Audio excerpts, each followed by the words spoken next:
Bien-aimés dans le Seigneur, je vous salue tous au nom de notre Seigneur Jésus-Christ. Brothers and sisters, I greet you all in the mighty name of our Lord Jesus. The Lord is amazing. The Lord is so wonderful. Happy New Year. Happy New Year. Bonne année. Mbula esika ilamu. Nzamba za malamu. Kola malamu tukubanda koyemba nanu naloyembo oyo. Moko te aza lokola ye. Akotikala pe kozala te lokola ye. We'll sing this beautiful song. The Lord is amazing. There is no one same like him. Hallelujah, hallelujah.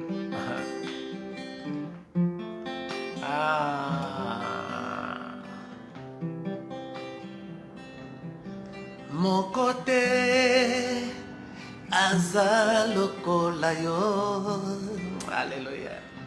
Akotikala pete kozala lokola yo. Yahweh kumama na yo. Yahweh kumama na yo. Nalobi moko te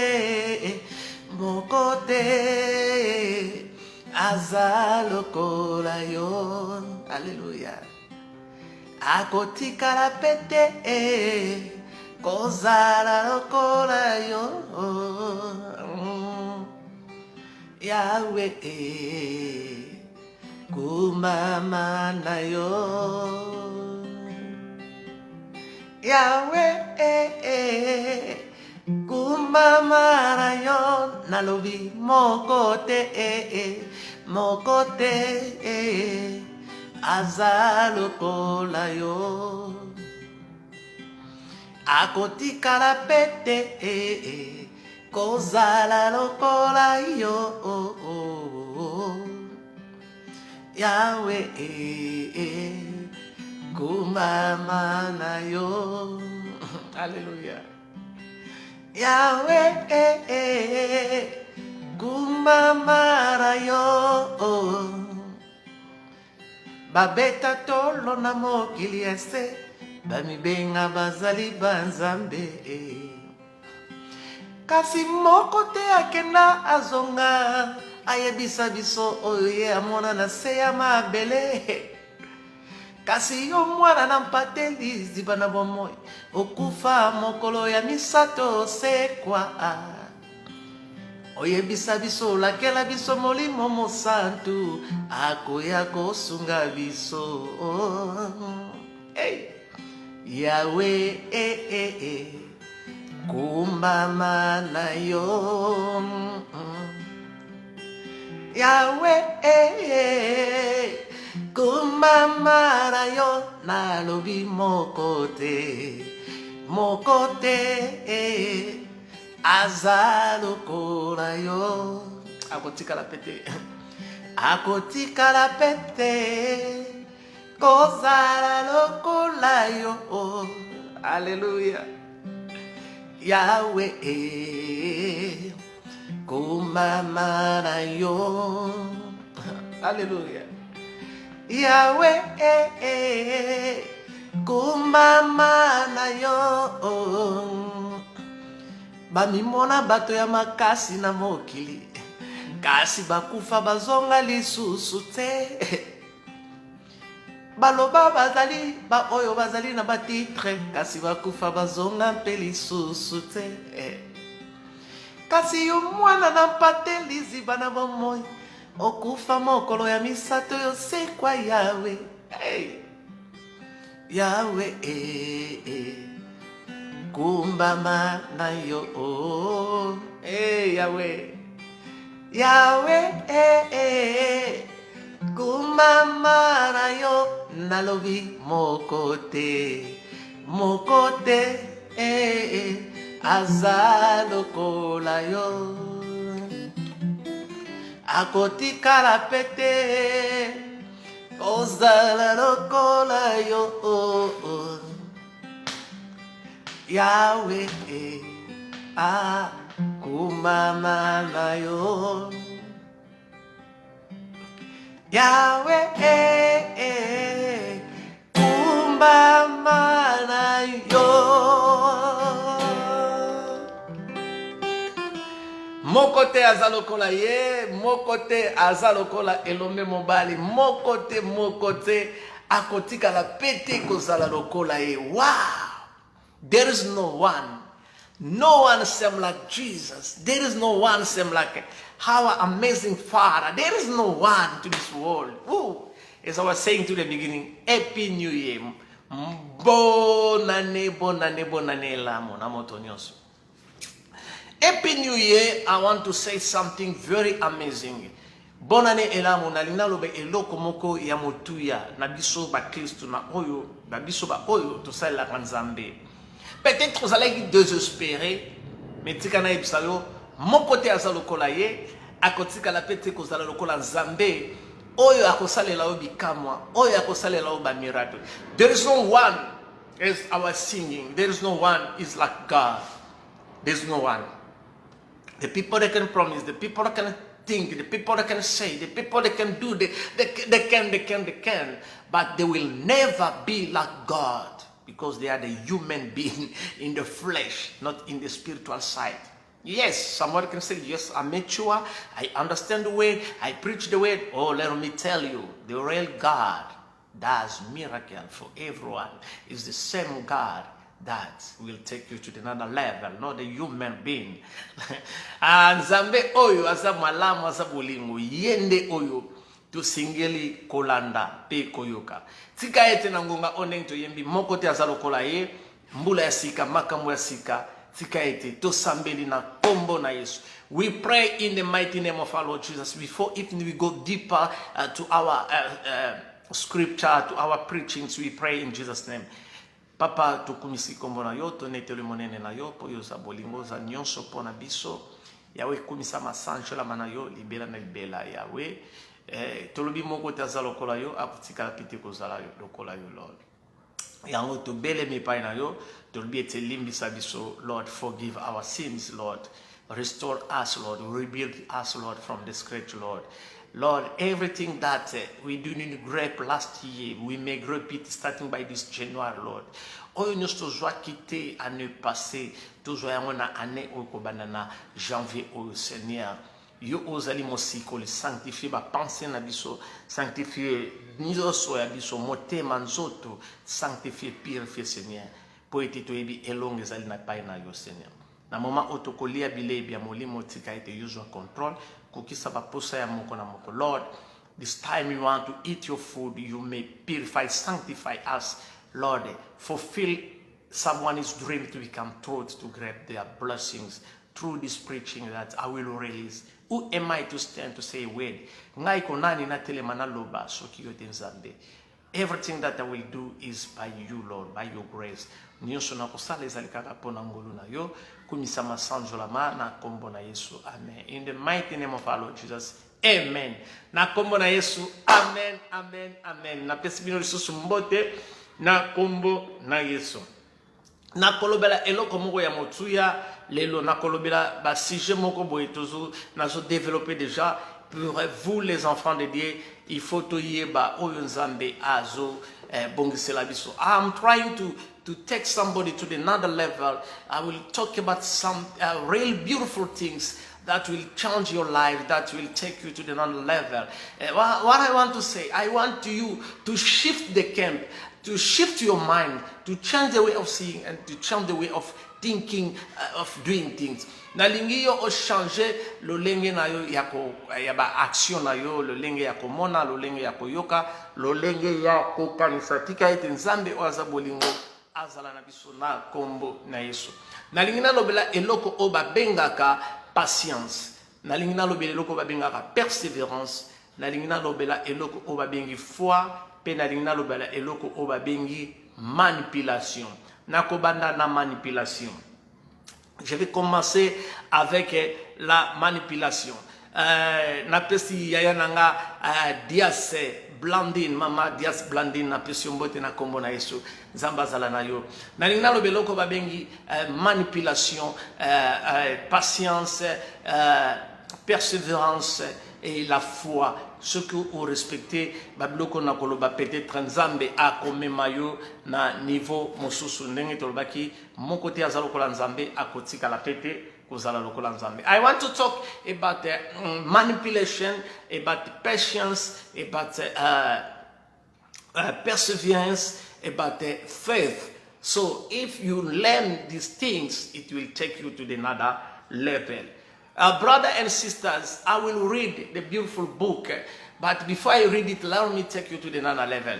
Avant tanga ona kolobatika itinambi mayo na niveau mususu. La manipulation ezali système oyo moto atia pona ko utiliser mutu moko pona bénéfice na ye. La manipulation ezali système oyo to ezali idée moko moto atia kati na ye pona ko utiliser yango pona profit na ye moko, pona ko manipuler okati na ba pensée, na ko manipuler okati na mosolo na yo, na ko manipuler okati na business na yo, na ko manipuler okati na nyonso. La manipulation ezali kola ozobeta obeta jena yo ozo manipuler remote, donc ozo manipuler remote ozo beta jena yo ndenge batu babeta ngo babenga mitendo, ozo beta mitendo, c'est-à-dire yondo ozo contrôler yango. Nesika nzamba contrôler mutu moko boye, mais mutu nde azo contrôler yo. La manipulation, instead of you controlling yourself, but somebody else is controlling your life, someone else is putting something to your mind,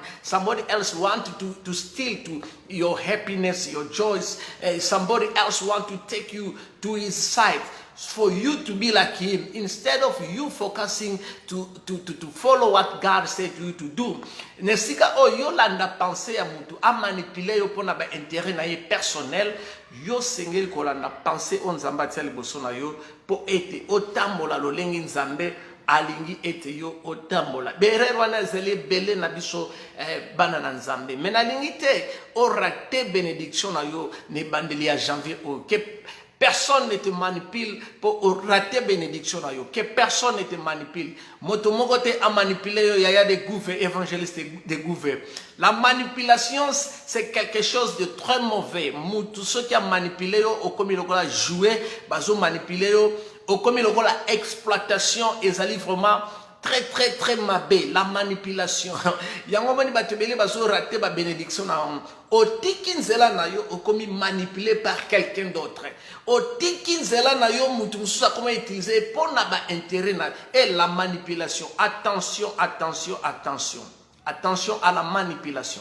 La manipulation ezaki tokote. La manipulation na kati na l'église, yoko ozali moyembi, yoko ozali mote, yoko songolo ozali diacre diaconesse, batu ne sika oyo osala oyo Biblia eloba ozali manipuler siko bakomi ko manipuler pona intérêt ya moto moko solo.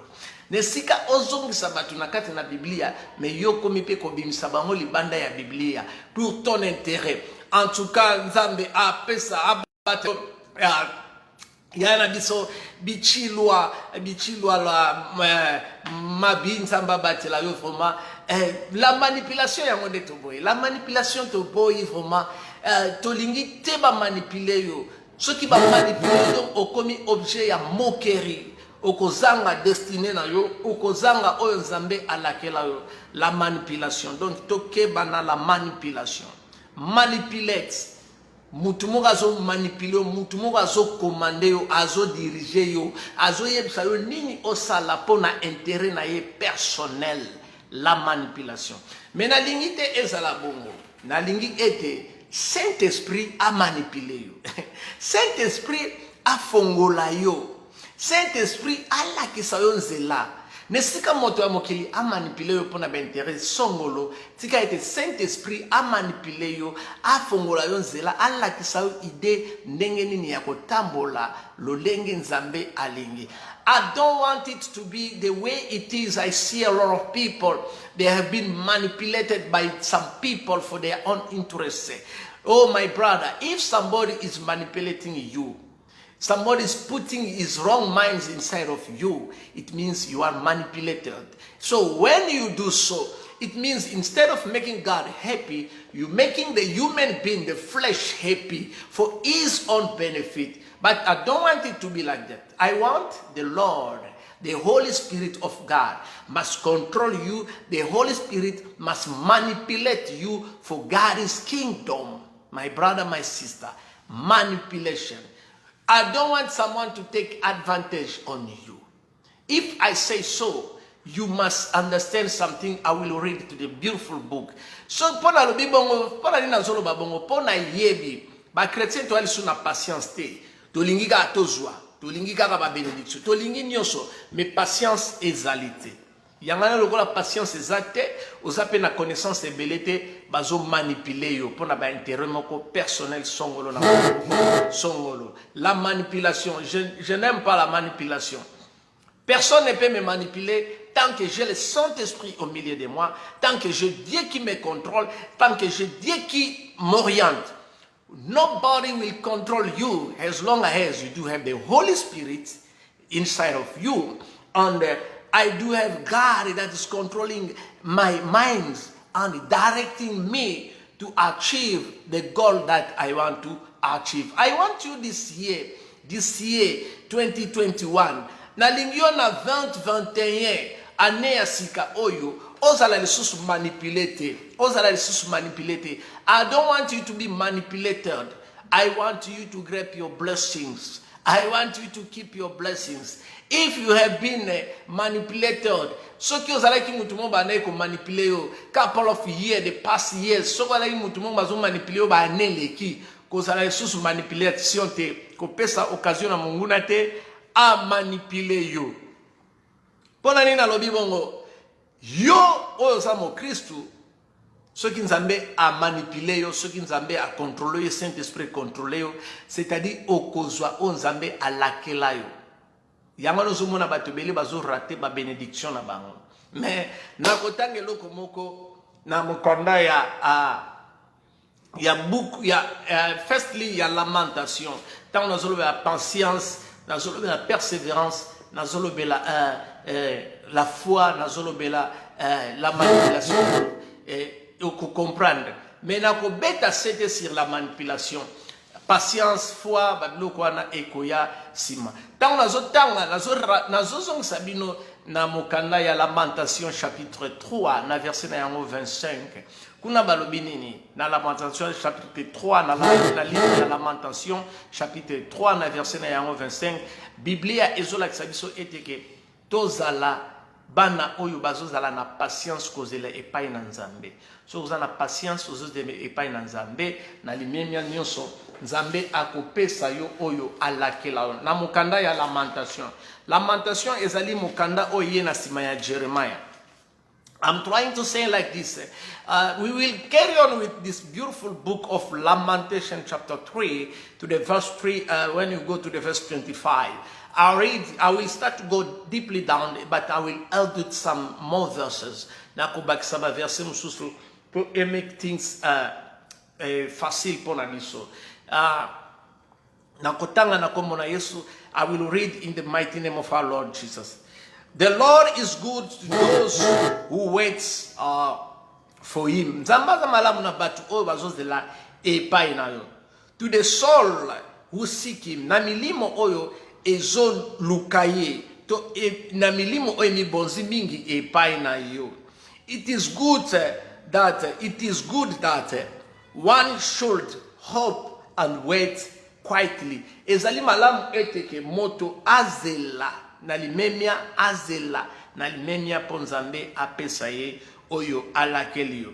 For the salvation of the Lord, zela na limemia, zela na kumibonza epai na Nzambe. Luka na ino bokonzi na likolo, le reste ekoya sima.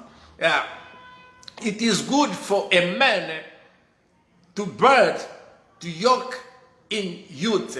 So ezali malamu tant ozali elenge, omipese pai na ye, omibonze pai na ye. Soko ke na sel susu na verset na yango 28 elobi nini. Let him sit alone and keep silence, because God has laid it on him. You see, tika ete moto oyo amitika ipa na Nzambe na kimia na nyoso okozwa o Nzambe alakela. The Lord waits The Lord give those waiting patiently inside of their heart. The Lord bless these people waiting patiently to their heart. Nzambe apambolaka batu oyo bazelaka na limemia. Mais sikoyo yango la banolo ba manipulation, nazoloba la manipulation na patience na persévérance. Yo ozali elenge mobali, ozana business na yo, ozana eloko mo ozokanisa na liboso ya vie na yo, mais ozana patience te. Olingika ozwa mbango. Lokolo olingi ozwa mbango, okuta pe na mutu moko ya mabe, apesi yo ba direction ya mabe, eko créer que ozala vraiment na trouble un jour dans ta vie. But I don't want it to be like that. I want you to wait patiently in God's ways. Wait for the blessings that the Lord has promised to you. You will get it. Zela onzamba la kelayo. Okozwa yango na limemia ndenge Biblia elobisi biso na mokanda ya lamentation. Mokanda ezolo biso to zela patiemment. Soko kena Jeremiah na mokanda ya Jérémie chapitre 20 na verset 11 et l'action que Nzambe atia ba plan malamu liboso na yo. Na komima aussi na book moko po comprendre que avant yo zwa o Nzambe atia liboso na yo plan ya prospérité ya ko détruire yo te nazo mema na mkanda ya Psalm chapitre 20. When you read, I will take you far away for you to grab your blessings. And the Bible says to the book of Jeremiah chapter 20 to the verse, when you read it to the verse 11, the Lord promised plenty things, plenty blessings to this beautiful book. But for you to grab these blessings,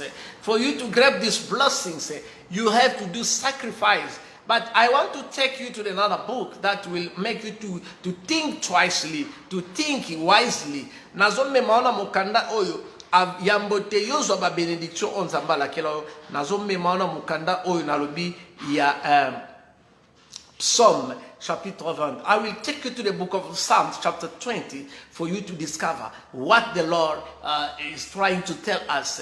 It was David who was crying to the time of God. But now there's no David. The David is you. You are a David of your life. So you have to fight to discover more what the Bible says. Nazo fongo la Biblia na mkanda oya kitoko ya Psalm ezali Bible o ezali pene vraiment na proverbe. Soko kena sima okomona soko l'équipe Psalm okena proverbe. So kena proverbe obalo kena sima okomona Psalm 20 ezola kisabiso eloko moko ya kitoko vraiment. Nazotanga Biblia nanga la Bible que j'ai, c'est en anglais. My Bible is in English, but I will try to simplify things. I will read it and I will make you to understand. Soko fungoli mokanda ya Psalm chapitre na yango 20. Chapitre 20. Soko fungoli yango na chapitre 20 okomona eloko moko ya kitoko Nzambe alakela biso na mokanda wana ya Psalm. Nzamba zwa lokumu na zwi yango na Psalm 20. La Bible nous dit ceci dans le livre des Psalms. The insurance of God's saving work. Assurance ya batu oyo ba mi bonzake pa ina Nzambe. Donc prière na yo Nzambe, the answer of your prayer na poloba la réponse de ta prière. Peut-être la prière que vous êtes en train de faire, ça fait des années. Il y a avant ozwa onzamba laquelle on a Jérémie, il faut tanga mukanda oya Psalm 20 et que l'aksayo ebele. I read in the mighty name of our Lord Jesus. Na tangi na kombo na Yesu. Hallelujah. May the Lord answer you in the day of your trouble. Nzambe aya nolayo na mikolo oyo na moma oyo sali na trouble. May the Lord answer you in the day of trouble. Nzambe aya nolayo na moma oyo ya trouble. May the Lord answer you. Oh. Wow. May the name of God of Jacob defend you. Kombo oyo ya Nzambe. Nzambe oya Jacob et défendre you. Wow. May he send you help from the sanctuary. atindela yo lisungi kouta na sanctuaire na ye. Wow! Kitoko makasi. And strength you out of Zion. Apeso makasi katina mokana Zion. May you remember all your offering. Akanisa ba offrande nyonso oyo salaka. And accept your burning sacrifice. Andima bambeka nyonso oyo tumbaka. Wow! Hey. May he grant you according to your heart desire. Apesa yo oyo motema na yo elingi. And fulfill all your promise. Akokisa oyo nyonso alakela yo. Yoka Biblia oyo tengsa biso kitoko. We will rejoice in your salvation, and in the name of our God we will set up an abundant. To sengeli vraiment kokumisa Nzambe na mukanda oyo malamu.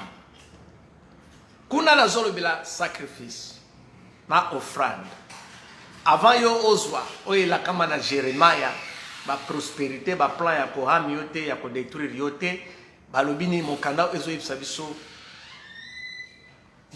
Nzambe asunga yo firstly asunga yo akokisila yo oyo ye alakela yo. Pon Nzambe akokisila yo oyo ye alakela yo, il faut ça ba sacrifice na ba offrande. So na komi na sacrifice na offrande. Sacrifice ya li ba moment oyo zo leka ba chemin difficile oyo zo leka zo parcourir na vie na yo. Ce sont des sacrifices. Peut-être zo ke musala makolo. Oyebi que un jour ngana zo luka promotion na comme directeur na comme inspecteur na comme Rousseau-Eva o nyoso zo kanisa. O sala sacrifice. Peut-être ya koteka bakoni, ya koteka makasa kwanga, ya koteka pondu, ya koteka malala, ya koteka bamanga pour aussi sa classe. Ce sont des sacrifices. Sacrifice. Pour ozwa, il faut ça la sacrifice. Sacrifice nini oyo koko sala lisusu. Ba sacrifice eze belé ya bisobana na Nzambe. Ah, babiso oto bane otamola makolo musika ozoke classe musika. Ozoke kutu moko teka ba pondo ozoke Nzamba za malamu eza na nzembo na linga osalinga bolamu ya Jude Mbenga. Donc Nzambe, le Dieu t'a pris là où tu étais, dans le désert. Nzambe azuyo, oh mon papa dodo lenga lenga Nzamba monayo. Le Dieu t'a pris là où tu étais dans le désert, t'as mis quelqu'un dans ta vie. Les sacrifices. Le sacrifice de ta prière, il faut le baliboso Nzambe. Ba sacrifice aux salawana na ba prière, il faut le baliboso Nzambe. À tous 2 minutes, 3 minutes, ba gêne aux sala. Il faut le balibosa Nzambe pour li pamboli oyo Nzamba la kela yo. Nzamba la kela yo. Il faut osala na endurcissement. Sans endurcissement au longa te. Tout ce monde a na pays na niveau na système politique. Donc le Congo ils ont un niveau de stabilité, un niveau de conscience morale politique ya batu nyonso. Et sengela ki na ba stratège na batu oyo bazana ba stratégie oyo Nzamba vandikati na bango, Nzamba zo révéler bango, bazali entouré na ba vrai serviteur de Dieu et non na ba faux serviteur de Dieu. Pour na ko fongola bango ba penser ba sala oyo peuple congolais à lobby. Naza politicien je suis en train de faire comprendre. Pour citation aux alango et si là et sengeli ovanda na batu malamu et sengeli ovanda na batu oyo bavandi sa ba penser na bango na liloba ya Nzambe et non na batu oyo bavandi sa penser na bango na makambo ya mokili ba désir. Si on décide à côté là qui manipulation, la personne peut te manipuler pour rater bénédiction. Ta femme peut te manipuler pour rater position. Tes amis peuvent te manipuler pour rater bénédiction. Or, je suis obligé de faire des sacrifices. Les sacrifices de comprendre la réalité de ce qui se passe dans mon entourage, dans mon environnement. Il faut comprendre avant que yo ozwa onzamba la kela yo. Il faut ça sacrifice. Biso ba chrétien. Pour ça, un vrai homme de Dieu, il faut zinda makasi na mabolongo osole la butupe moi, osos yeb sanzambe, nzambe. Il faut beaucoup pleurer à l'Éternel, beaucoup pleurer. Quand vous pleurez, vous priez, vous gênez, vous allez voir que Dieu va vous utiliser. Dieu ne va pas utiliser la chair, mais Dieu utilise l'esprit qui est connecté en lui. Il y a un qui que personne ne trouble tes pensées. Mon côté a troublé pensée na yo. Pour penser ezali sika centre base ya nyonso ezali. Ce qui n'a yibi pensé na yo, c'est-à-dire na planté mboma moko na kati ya pensée na yo. Po yo osale langelo komoko songolo po na bénéfice na ngai. Mais na lingi te sala bongolo kwa tozabana na Nzambe na lingi eteke. Saint-Esprit a planté eloko moko kati na yo po ezala na bénéfice po na bana na Nzambe, surtout na ba église. Église na te sokolate.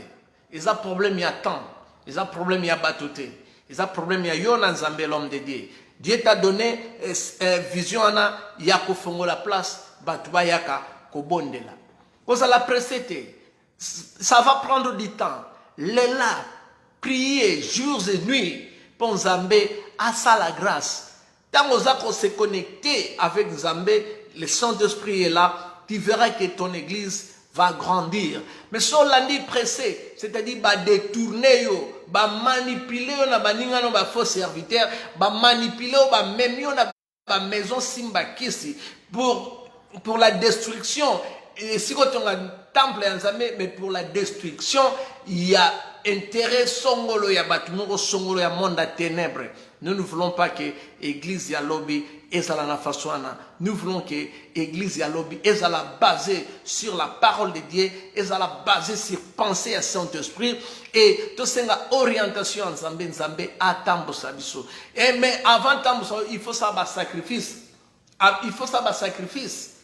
Enfin que ce que ça sacrifice wana ba offrande na yo eloba tant ozo tumba mbeka Nzamba yo kango solo kitoko oko tumba mbeka ndenge nini soki otumbi mbeka ya malamu lolemo nezolo ba makama malamu misala no esa ya malamu baction no esa ya malamu c'est-à-dire au monde Nzambe a pesa yo oyo alakela yo ne sika moto mokili a promettre yo un jour à sali yango te a décevoir yo mais yo lokolo tia penser non pas na Nzambe yebike si la personne me ment aujourd'hui pas de problème il peut partir mais Dieu est là ce Dieu là va me bénir ce Dieu là va me donner ce que j'ai tant attendu le Dieu là va te donner ce qu'il a promis dans ta vie.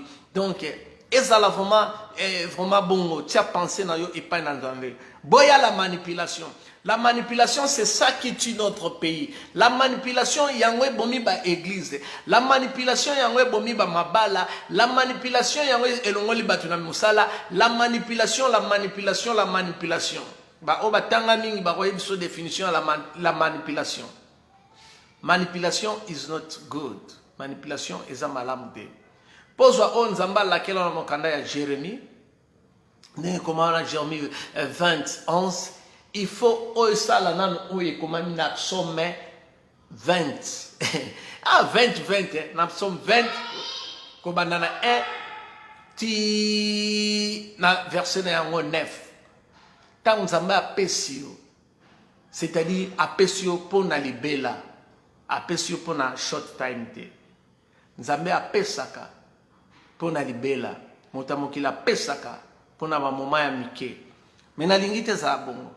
Na lingi yo ozali vrai serviteur, yo ozali vrai servante, yo ozali un chantre de Dieu, yo ozali diacre, diaconesse, yo ozali mwana na Nzambe oyo azolanda. Donc oyo azo cherpe ba link oyo na lingi ozala manipuler sous la personne, mais na lingi ozala manipuler sous le Saint-Esprit, la puissance du Saint-Esprit. Et quand le Saint-Esprit est au milieu de votre pensée, c'est-à-dire, oh, tu vas louer, tu vas chanter, tu vas faire tout, comme le faisait David. Quand l'Esprit de Dieu habite en moi, j'ai chanté comme David.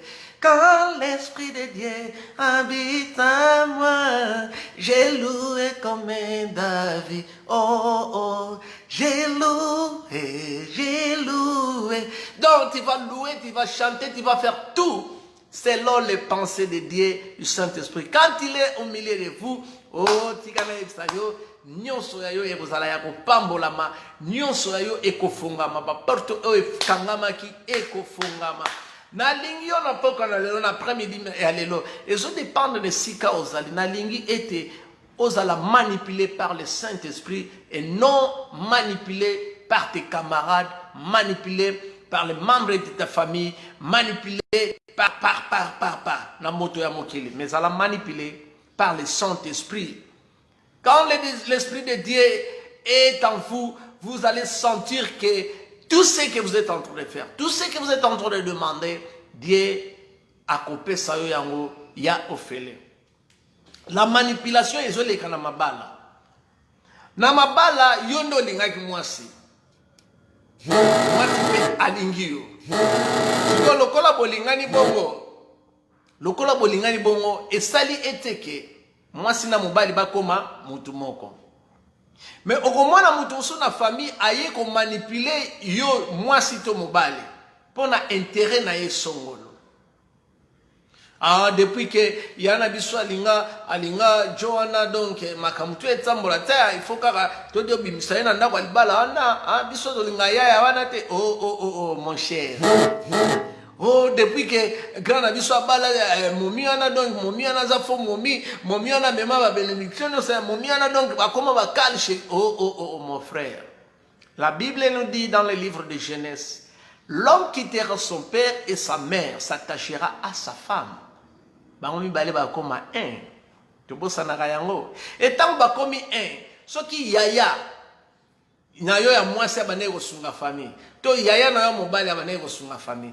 Tant ba komi na mwasi na c'est-à-dire ba komi un. Secret za le soutien. Yaya zumbongo a présenté pas mobali na ye.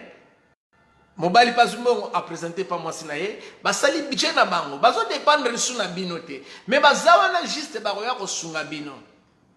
Donc, voilà moi logique. Mais quand la manipulation entre dans la famille et que mutumoko aye siko akomi ko manipuler yo, akomi ko tia ba penser mabe, vieux omoni momi wana kutu ndingo lingana momi wana kutu famille na baba bandoki, momi wana makambo ebele. Momi wana. Ne esika opes attention. Ozonge pas vrai momi oyo linga, moi so yo linga kwana. Donc, tu vas y avoir une tension à ma. Alors, au créer problème dans moi, sinon, accueilli. Au tiki li pas molli na yo. Ba yibi yango. Pour la manipulation à mode. Aïe, oui, type na wana kutokuté na coin, na moi, petit chéri mobo. Oh. Donc, bazoli nga te type na wana. Tango yobo malibala na okei. Oh, au raté bénédiction na mutum. Soyez na sima. À côté, nanda kwa libala na zui libala ana. Pour la manque, il y a patience. Manque, il y a persévérance. Donc, au longoli le Saint-Esprit, on tient penser à moutou et comment tambola na yo. Le la pensée à moutou et comment tambola na yo et yibi ba bénédiction na yo et shift ya mwe keli banda. O raté belé, et raté belé. O yé na place à msala, moutou mwa yel, ah mon cher. Boulango vraiment malara nga bien te nga kutu ifona longa msala ngo bosso vraiment donc je me suna yo pe lokolo za na patience te ozana discernement te okomi kolanda o muninga na zolba or que muninga na peut-être pas zo triquer yo akozwa pe moi message mon oyo sololi na ye akeyo sa boss tango yo si boss yo longwe msala me ya tikali boulot oya banolo ba ya mabe me ya tikali yo longwe pona nini o tiaki penser na yo et pas na nzambe ta pesa yo connaissance. Oyo muta zoloba est-ce que kanisa puisque la Bible lobi mutarolia na motokinae et lokola mutarolia na motokinae contentez-vous de ce que vous êtes en train de gagner mais si ko yo lingo ken en dehors sans que au mona ta boss au bando critiquer boss au bando loba or que y a un message oyo lobaki akena mwe pa ayikusi boss ayebisi ete oyo ya lobaki ayebisi ga oyo lobaki siko yo komi problème au raté musala na yo pona nini. La manipulation dans la façon belle. Nazolo banabato bakola, nazolo banabato bayebi. La manipulation, totika manipulation. Que personne ne te manipule pour avoir intérêt personnel. Que personne ne te manipule, que personne ne te manipule. Tika Saint-Esprit est manipulé. Yo. Que l'Esprit de Dieu puisse te manipuler et non la personne à manipuler. Yo. Que l'Esprit de Dieu puisse te manipuler. Ce que dans mon kanda ya Galates 5, dans mon kanda ya Galates 5, 22, balaksi le fruit ya batu oyo baza ba chrétien oyo ba sengeli ko tambola na nenge nzambe alingi. Biso to ali sous ba chrétien oyo te ya kolanda sentiment ya bato. Tozali ba chrétien oyo sengeli to landa sentiment ya nzambe to tambola nenge nzambe alingi. To lingi sous manipulation te. Moto te aya manipuler yo na secteur na yo ya mosala na yo. L'état ya manipulation esi eleki o ezali ane ya sika. Lokolo eza ane ya sika. Pesa attention mingi pa na nzambe. Yokamela molimo mosantu. Yokamela lolaka na nzambe. Pozo ba bénédiction na yo. Que personne ne te manipule, mon frère, ma soeur. Motomoka manipule yo te. Po soki te goya kozanga lipamboli na yo. La manipulation. Mutu moko te ya kolongola liboso ya destiné na yo. Tobotama moto na mokolo na ye, pe moto na moto akufa na mokolo na ye. Attention avec la manipulation. Soko tengi na mokanda ya Galate bazolakisa biso ba chrétien lolenge to sengeli kozala. Soki to bandika kotia nyonso wana en pratique, okomona ta vie sera vraiment très simple. Okozwa ba bénédiction nyonso oyo nzambe alakela yo. La manipulation. La manipulation ezali mabe. Mabe. Na manipuler mutumoko pour na ba intérêt nanga songolo. La manipulation, c'est très très très mauvais. To tika ko manipuler. So za chrétien au kene église, tika bizaleliwana ya songi ya lokuta ya kindoki ya kikadia mpemba. Oh tika ete nzambe azala na yo. Papa na ngai Titus, may the Lord be with you. La manipulation to boy yango vumana komo na nzambe. No one must manipulate you. As you are the son and the daughter of God. Don't let anyone to manipulate you. Say, God, I live all to you. You may control my life. You may give me directions. Oh Lord, open me wisely. Send your Holy Spirit to control my mind. Yepsandame molimo mo santu et contrôler pensée na yo tout à tour na yo. Tant molimo mo santu so contrôler pensée na yo, c'est-à-dire oko évoluer. When the Holy Spirit is controlling your minds, it means you will grow up. You will prosper. You will grab all the blessings that the Lord has promised. Tant molimo mo santu so contrôler yo kozana prospérité, oko mona oko avancer, nyoso onzamba lakela yo. Et koko kisama kolanda penser à mon côté que personne ne te manipule moto moko te manipulé d'ici 2021 année oyo mutu moko manipulé te na ministère na yo na musala na yo na libala na yo na nyonso zo sala kolinga manipulation te tika la Saint-Esprit à contrôler pensée na yo, à contrôler motema na yo, à contrôler molimo na yo, à contrôler nyonso na yo pour être ozwali pamboli oyo nzambe alakisa yo. Not the human being must manipulate you by his own profit. Moto moko te a manipuler yo pour na pensée na yo. Dans la musu na ba famille. To botala ma famille wa riche, to botama ma famille wa riche. Kolobate te wana sa ba réalité to botama na famille ba riche. Mais quand même, Dieu nous a orientés, Dieu nous a fait grâce d'être là où nous sommes. Alors, beaucoup dans la famille, vous avez ébellé, toute personne a sa façon de vivre. Mais vous devez être unis. Au Seigneur, vous avez la unité. Unité, vous avez dans la prière. Ataba lingarayote, yo prier pour nabango. Ataba kane la kayo, toi tu dois prier pour eux. La Bible nous dit, prier pour nos ennemis. Aimer nos ennemis. Tolinga bango. Ataba tubainio. Na façon na boloba, na façon na osala. Koboya bango te. Linga bango. Bazaya yo. Wotikala ka bandeko na yo. Donc, aimer tout le monde. Mais, il faut faire attention. Olingi bango. Ozo sambela pona bango. Isa kitoko. Mais il faut faire attention. Il faut yep sanzambe pesanga mayele. Lakisanga lo lenge nini. Ya kozala na batu oyo. Ozomona watala ba famille bayike bazwa te omona nini balance alaka. Donc si vous n'avez rien, personne ne va songer à vous. Si vous n'avez rien, personne ne va songer. You can see if into the family if you don't have nothing. No one will come and look after you. No one will pay attention because you don't have nothing. You don't have nothing. Because you don't have nothing. They can manipulate you because you don't have nothing. They can tell you anything, the thing to do. And they manipulate you because they do have money whatsoever. But be careful. Ask God. Open me wisely. Na ba famille au monde ke bat mususu bana bazana bozui mais le kola yo sa bozuité o sa ba classe monte balimba utiliser yo likolo ya moi pauvreté na yo atika na ebisa on après midi na lelo ko pesa chance te na moto moko songolo aya manipuler likolo ya faiblesse ou peut-être oza musala te oza na logo te a manipuler pour na ba intérêt personnel. Keba mon frère, keba ma soeur. Don't let anyone to manipulate you. Kotika mutute a manipuler yo mais tika Saint-Esprit ya Nzambe ezwa contrôle ya pensée na yo et manipuler yo. Quand Dieu te contrôle, quand Dieu te manipule, c'est-à-dire devant toi, il y a la richesse, il y a la prospérité, il y a de bénédictions. Ma bénédiction Nzambe ezali free ya ofele. Bien-aimé dans le Seigneur. Quand la personne te contrôle, obimi libanda Nzambe. Mais quand Dieu te contrôle, ça va prendre du temps. Jérémie et Koko Kisama. Au il faut faire des sacrifices. Comment faire des sacrifices? Au Psaume 20, chapitre 20, verset 1 à 9.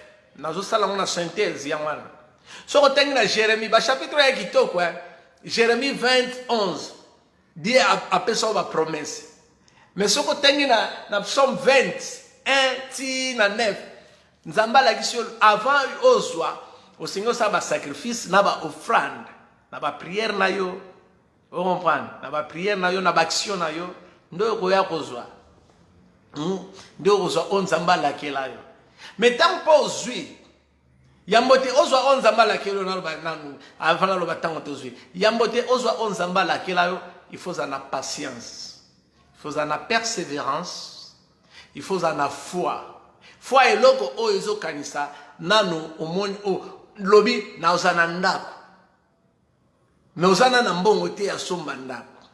Na robala, mozana na mbongo te ya obala.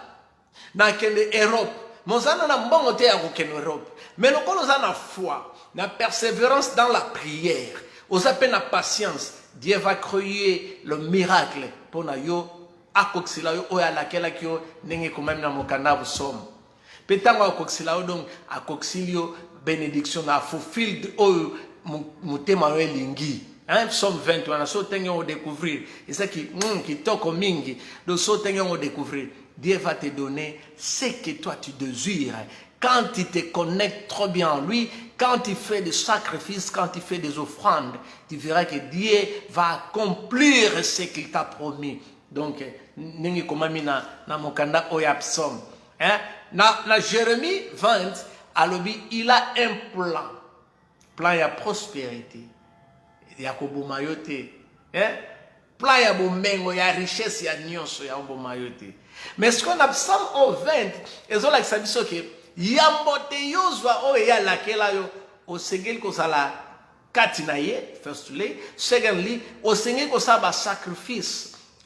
Tango sala ba sacrifice na ba offrande na yo ana okomona ye akokokisa posa ya motema na yo. Tango akokisilo posa motema na yo. Wow! Olobi nazali molongi ya solo. Bien-aimé dans le Seigneur, nalingi ete ane onengozo bandangwana. Bandangwa avec décision. La décision. Décision ane banda na prière ba jeune. Nzambe apesa yo oyozozuluka. Ba prière, ba jeune ce sont des sacrifices et des offrandes au Nzambe akotala. Tango bengiye akoya oye komama mokanda ya Esaïe 58. Na Esaïe 58 soki na verset 9, soko tangi tango yoko kisi kati na losambo, kati na jeune, na limemia na kosala baction ya kitoko koksunga ba mwa babola banani omona Nzamba kokoksila yo tango bengi Nzamba ko ya pene tango leli Nzambe azali pene na yo po ayanola yo. Donc, ce que sali biloko wana okomona na répété mon kanda ya Esaïe chapitre 58 na verset na yango 9. Tango bengi nzambe akoyanola yo. Soki oleli aza pene na yo moni kaza pene. Mais yambo te nzamba salango batia babiloko moko likolo wana donc ba jeune na yo tango sa ba jeune na ba prière il faut za ba jeune moko ozo penser pe na batu oyo bazanga mo eloko ya kolia na batu o baza pe na biloko ya kolia ya kolata te. Donc respect à langage donc ekosunga yo ozwa oyo nzambe alakela yo vraiment hein mama Raisa Pindi na pesi mbote na kombo na Yesu. Donc la patience. Quand tu pries, tu n'as pas la patience. Quand tu fais quelque chose, tu n'as pas la patience. Quand tu ne persévères pas, vous en avez persévérance, vous n'allez pas recevoir ce que Dieu a promis. On zambala kela orozwa yango te po ozana patience te ozana eloko moko te donc olingi ka ozwa te pa ina nzambe za procédure et pas ina nzambe ezali thérapie donc et pas ina nzambe il faut o respecter ozela ndenge nzambe ala kela zana patience zana persévérance loko zana patience pe persévérance et foi na yo ozana ngo ilikiana ke ngai un jour na kozala ako kisela yo tango steng mokana psalm 20 Kobana intina na nef a koksila yo. Mais tango zui kozala orgueillé pour ce koza orgueillé tango memio na mokanda ya Esaïe 58 ba orgueillé ba kozwate onzamba la kela bango atozo prier ndenge nini atozo sala ba jeune ndenge nini okozwana yo eloko moko te. Mais avant nzamba pesa yo il faut mikita yekola pe kosunga ba pauvre en esprit batu nyonso bazanzinga nzinga na yo tango sali yango nzambe akopesa yo oyo alakela yo.